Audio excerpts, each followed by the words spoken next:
So, ayun na nga. Umuwi kaming hindi kasama ang baby. Nung unang araw, syempre nakakalungkot.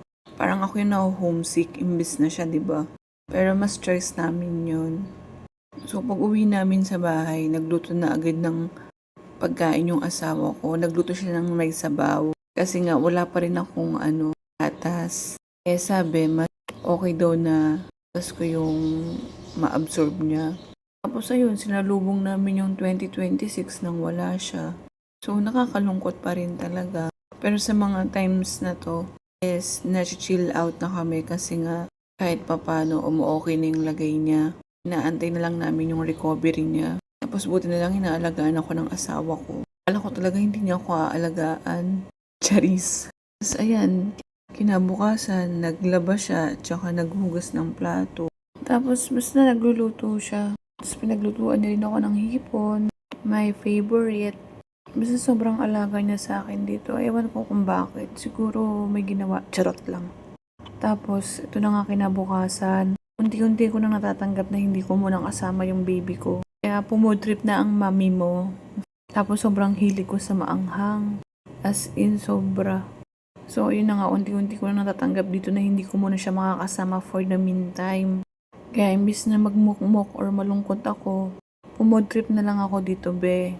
Kasi yung mga unang araw ko lang, naiiyak-iyak pa ako nun eh. Pero ngayon pumupudrip na ang mami mo. Tapos dinalaw pala ako ng kapatid ko dito.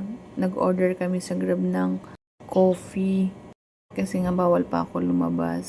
Tapos ayan, eto kinabukasan din. And kinabukasan yan, parating na yung baby ko. Tapos buti na lang din, dumating na yung mga orders ko na gamit ng bata.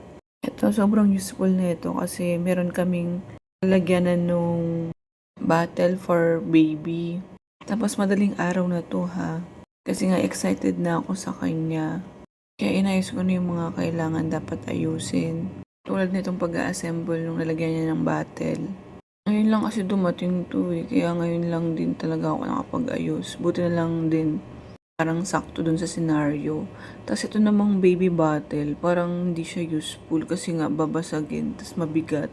Pero ewan ko bakit ako nabudol sa, sa bottle na to. Pero siguro magagamit ko yan siya pagka tumanda na siya or mga 2 to 3 years old. Tapos ito na nga rin pala, dumating na rin yung humidifier ko. Dalawang beses na akong bumili nito. Isa kasi nahuhulog ko eh, kaya siguro nasira. Pero matagal siya ha. Kaya ito yung napili ko kasi nga sobrang powerful ng smoke na ito. Tapos may free siyang scent din. Pero bet ko yung binili kong scent dun sa shop na pinagbilhan ko. Tapos gusto ko kasi mabango yung paligid pag dumating na yung baby ko. Parating na yung baby ko. Tapos may kasama na pala siyang yung pwede mong idikit para dun mo rin ilalagay yung humidifier. Para hindi naman sirabe, hindi na babagsak. Pero ngayon, hindi ko pa rin siya kinakabit. Sige na be, end call ko na. Bye.